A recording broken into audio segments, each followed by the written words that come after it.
Hey there, angry faithful. I just wanted to drop in, bend your ear a little bit, get your attention.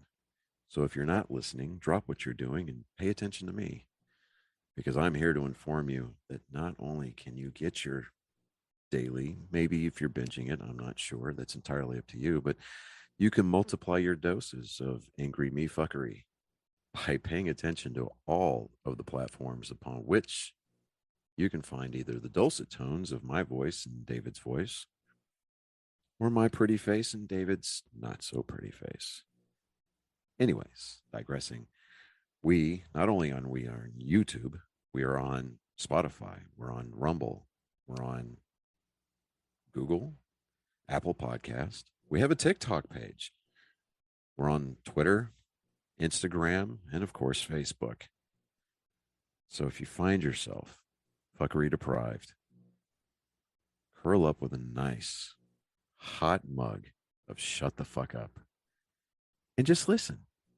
Open those ear holes and be prepared to be cream pied like it's the first time. Thanks for listening. Welcome, Angry Faithful. Today on Psychos and Sociopaths, we're going to talk about Richard Ramirez. Now, this was an all-around... He's an all-around just shit pump. He's an American serial killer, serial rapist, kidnapper, child molester, burglar, and he was into satanism and the cults. Let's just dive into this.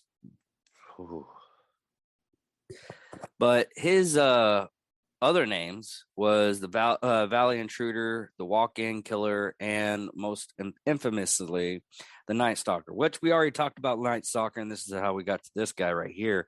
But he's not the original Night Stalker. We're just going to go with Valley Intruder and the Walk-In Killer because he's not, I don't think he's a Night Stalker. Richard Ramirez was born in El Paso, Texas on February 29th, 1960. To Juan and Mercedes Ramirez, the youngest of the 5 children. His father, Juan, Mexican national and former Chad Juarez policeman, who later became a laborer in Topeka and Santa Fe Railway, was an alcoholic, was prone to fits of anger that often result in physical abuse towards his wife and children. Richard began smoking marijuana and drinking alcohol at the age of 10. Wow, that's sad.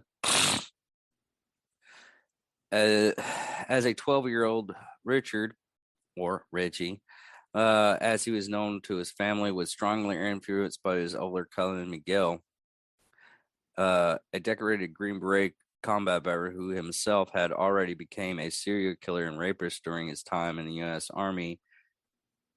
In the Vietnam War, Mike often bolstered of his brutal war crimes and shared Polaroid photos with Richard showing Vietnamese women who he had raped, murdered, dismembered, or taught his younger cousin some of his military skills, such as killing with stealth and efficiency, staying hidden in the dark, especially at night. Around this time, Richard began to seek escape from his father's violence and temper by sleeping in local cemeteries.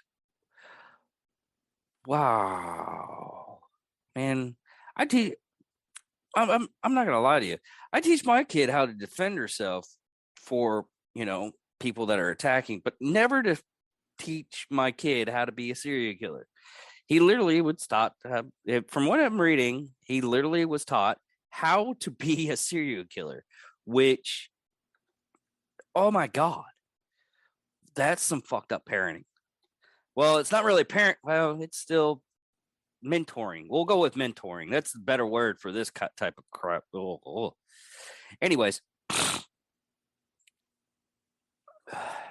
Richard was president May 4th, 1973, when Mike fatally shot his wife, Jessie, in the face with a handgun during a domestic argument.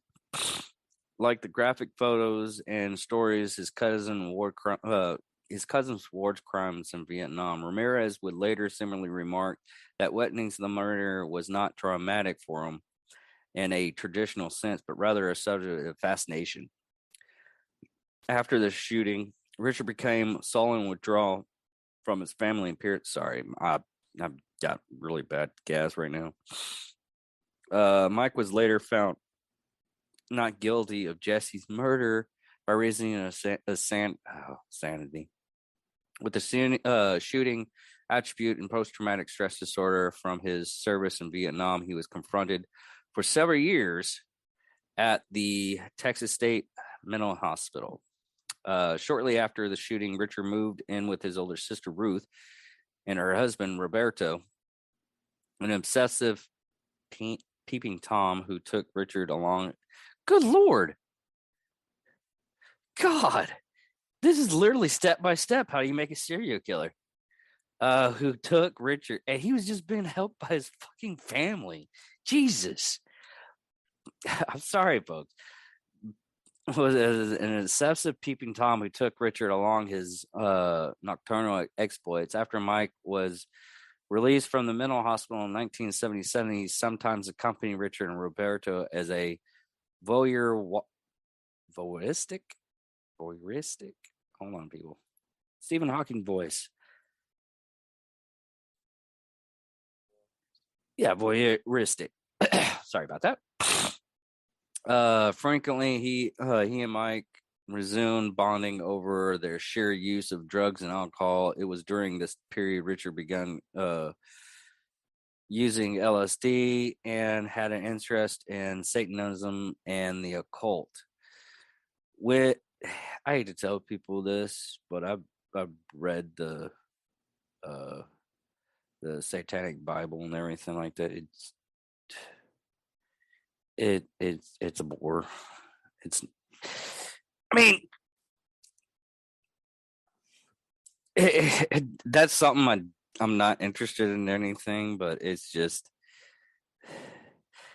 the guy that one day I'll go over the guy that wrote it in a What the Hell episode, but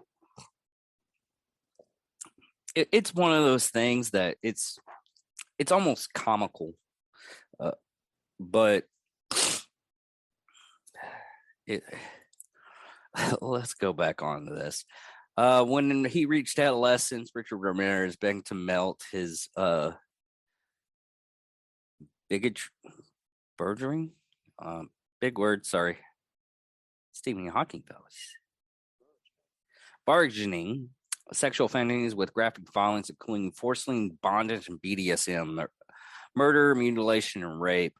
While still in school, he took a job at a local Holiday Inn and used his pass key to rob sleeping patrons. On the last one occasions, Ramirez molested 2 children in the elevator at the hotel, but he was never reported or prosecuted for the act. His employment ended abruptly after Ramirez attempted to rape a woman in her hotel room and was caught in the act by the victim's husband. Although the husband beat Ramirez at the scene, criminal charges were dropped when the couple, who lived outside of state, declined to return to Texas to testify against him.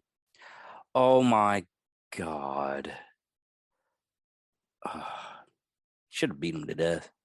Honestly, beat him to death. Ramirez dropped out of Jefferson High School. Well, he was a minor, I think, but I would have taken it.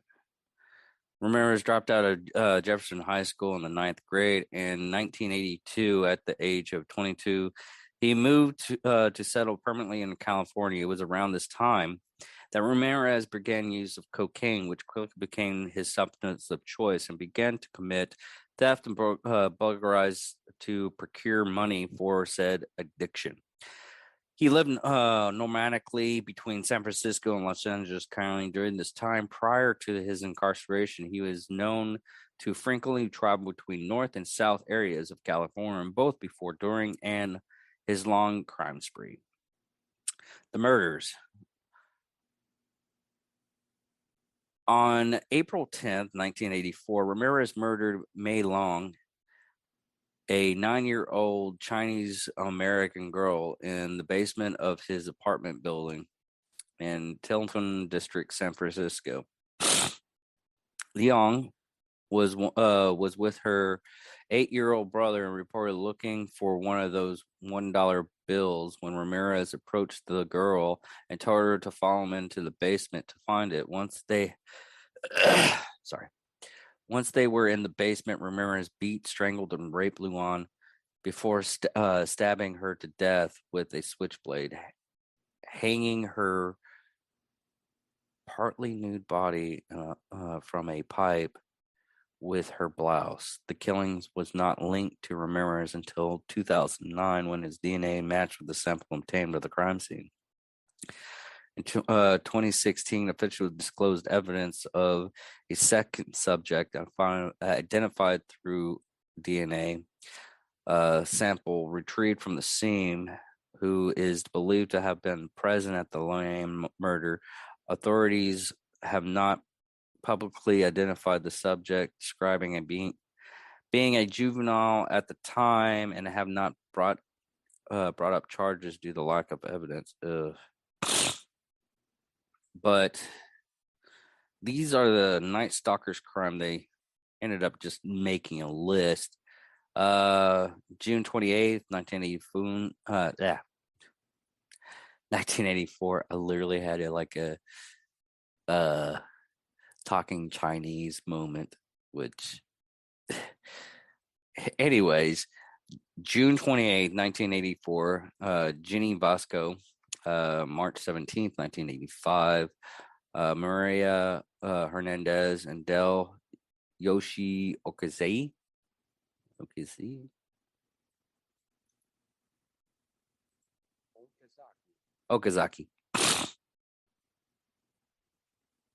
March 17th, 1985. Tizlan Yu, 1985. Vincent and Maria Zarara.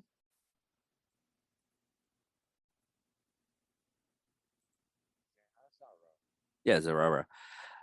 Bill Lillian Dow.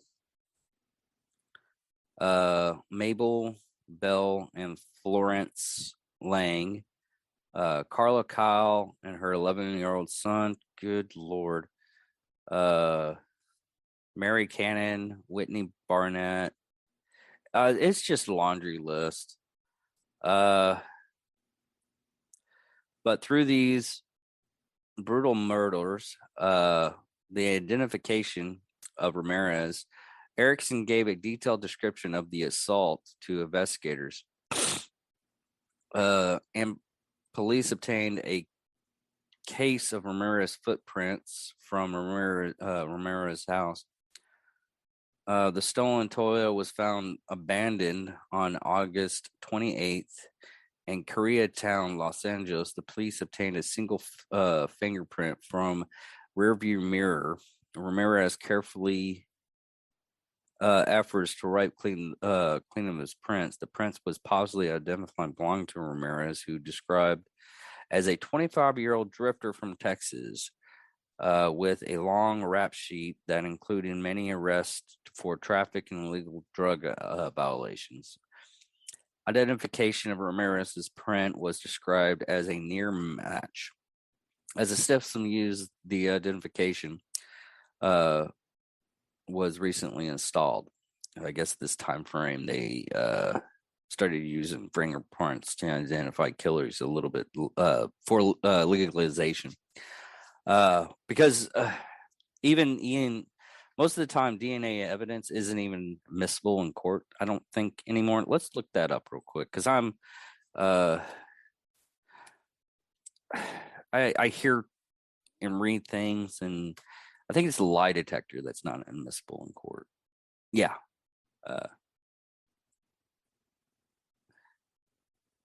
Let's look at his on the wall. Get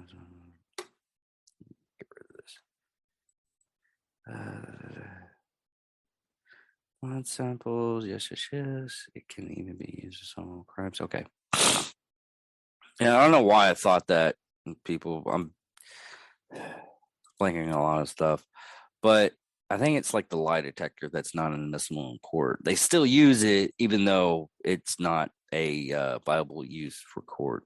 I know it's like one thing that I just can't understand why lie detectors aren't admissible in court. It's I would have to do more research on it, but it's a strange thing.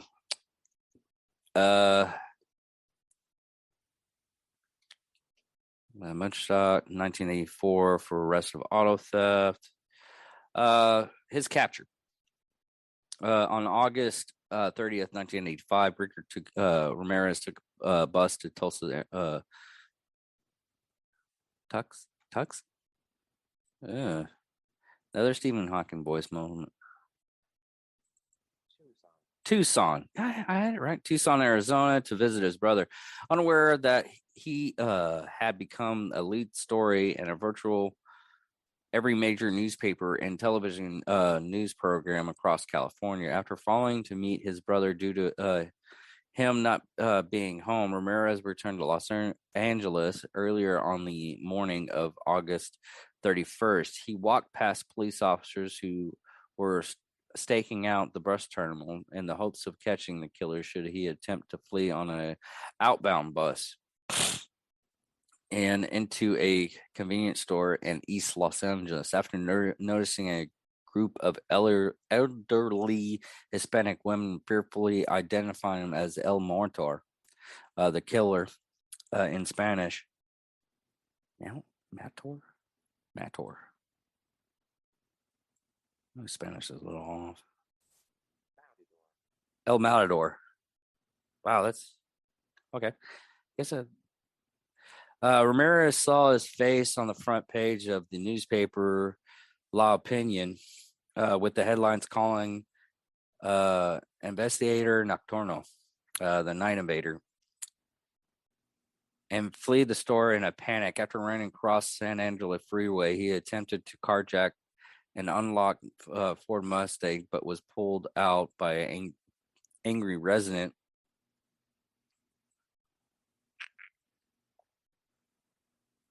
Hold on, people. Sorry about that.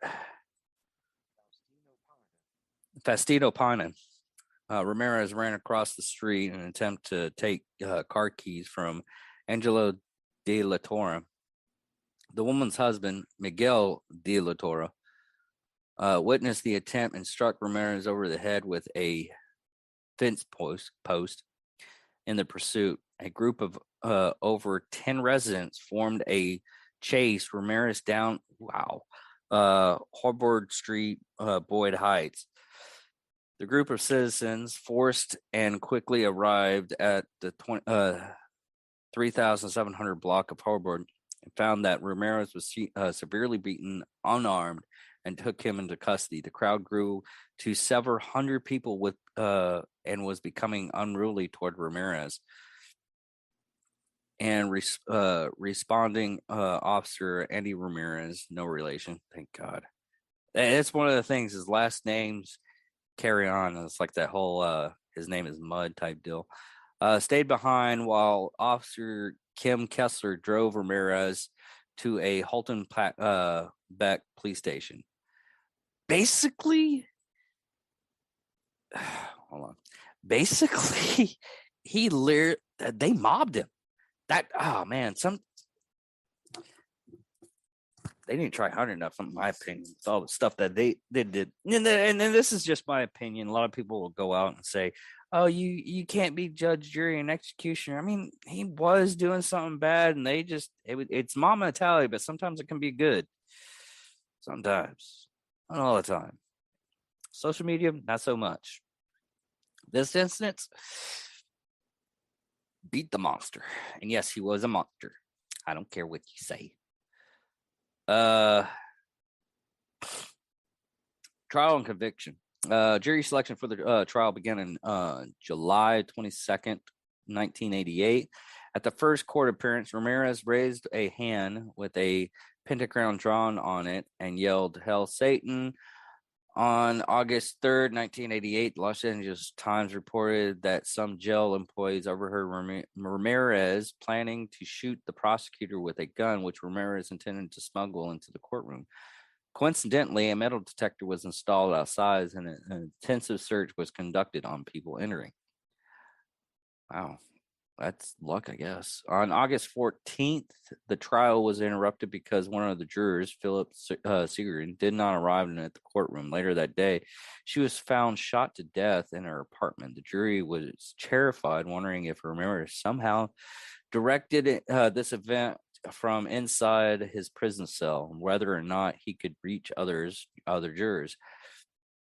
However, it was ultimately determined that Ramirez was not responsible for Sergio's death. Just sad coincidence. As she was shot and killed by her boyfriend, who later committed suicide with the same weapon in a hotel. The alternative juror, who replaced Singlary, was too frightened to return to her home. On September 20th, 1989, Ramirez convicted of all charges, 13 counts of murder, 5 attempted murders, 11 sexual assaults, and 14 burglaries. During the penalty phase of the trial on November 7th, 1989, he was sentenced to death in California's gas chamber. He stated to reporters after the death sentence, "Big deal, death always big deal. Death always went with territory. City and Disneyland." The trial cost $1.8 million. In today's date, it's $3.93 million in 2021 dollars, which at the time made it the most expensive trials in history, surpassed the O.J. Simpson case in 1994. Good Lord. He did try to appeal it on August 7th, 2006. Remember, first round of state appeals. And yes, every state has an appeal process. It takes about 15 years to kill a person, which it's kind of a tit for tat type deal to make sure that you're getting the right guy. Ramirez's first round of state appeals ended unsuccessfully when California Supreme Court upheld his conviction and death sentence. On September 7th, 2006, the California Supreme Court denied requests for a rehearing. Ramirez was additionally appeals pending until the time of his death. We'll get to that in a minute. Psychologist Michael H. Stone described Ramirez as a made psychopath as opposed to a born psychopath. He said that Ramirez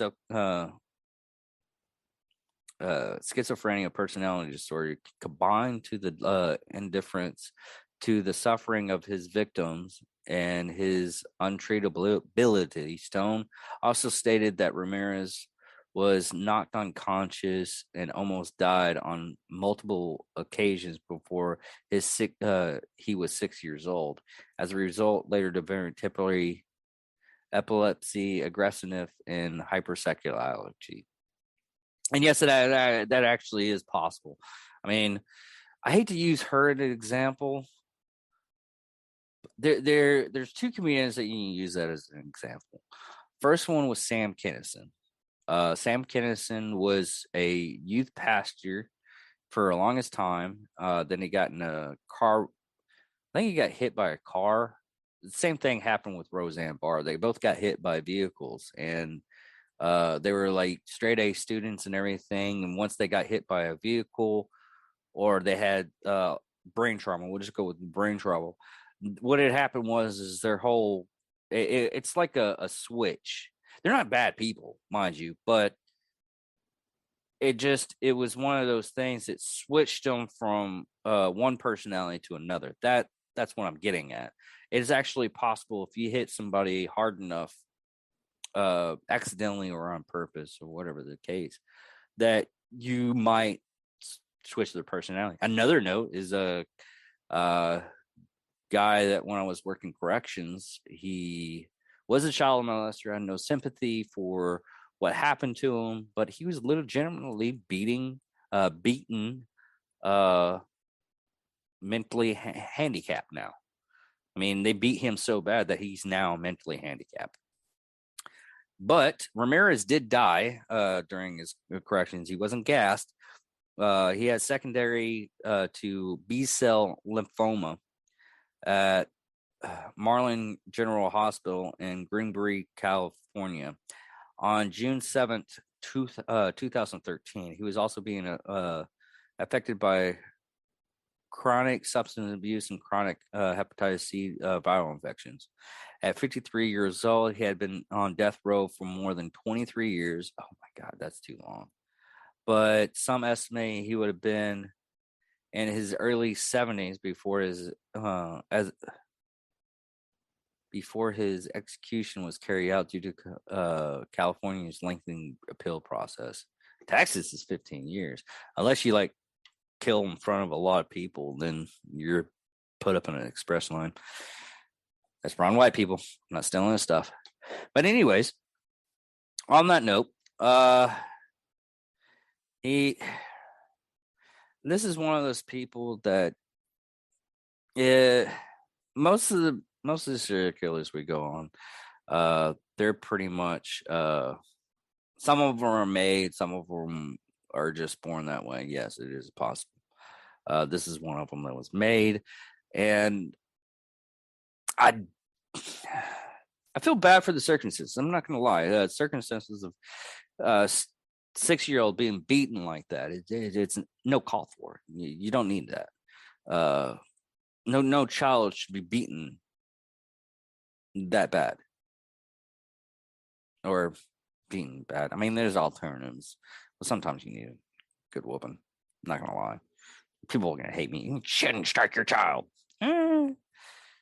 What if they're trying to, of course, if they're trying to poke a fork in a light socket, maybe you need to smack them just a little tad. Or, oh no, you can just pull them away, or you just let them do it and just find out how you won't do that again. But anyways, we might be changing this venue a little bit, but not much. We're still going to go over killers and murderers and stuff like that. We might actually go over cold cases. Someone actually asked me to do that. One of the people that listened to me, not even know listened to me, it's like, hey, why don't you go over cold cases? I might. Look it through. Go over with my co-host about it. See if that's something that he will be interested in. But it's one of those things that when I would have to have somebody else doing that with me, because I would love to have somebody, going back and forth how us as intelligent people would figure out these cold cases. I'm very, very love. I don't even know that's the right phrase way to put it, but I love detective stuff. I've always have for years, watching movies and reading books that you don't know what's going to happen until you finally get to that last chapter. It's always great.